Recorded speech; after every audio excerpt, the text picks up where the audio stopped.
As we see the onset of BRICS, extra countries being added every year, and the use of sanctions by the United States government as a tool, but that tool is it's a two-sided sword, because this scares other authoritarian governments into not wanting to put assets in America, right? Or use the U.S. dollar for their exchanges and oil and everything else. Now, the vast majority still is done by the U.S. dollar, and the euro is far second.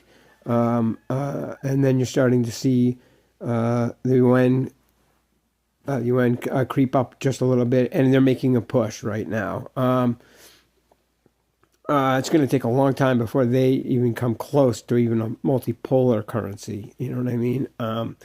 But what I'm trying to say is our credit rating is going to start to go down. I mean, all these shutdowns, we don't pay our bills on time, and that's going to cause absolute havoc in the percentages, right? That we have to pay for the interest percentages, and we don't want to see that happen. But it's going to. It's coming, and so there's been a lot of buybacks trying to save like $1 billion here, $1 billion there, because not too many people are buying 30-year, 20, 30-year, or even 10-year as much as they used to in the past, especially the 30 and the 20-year ones.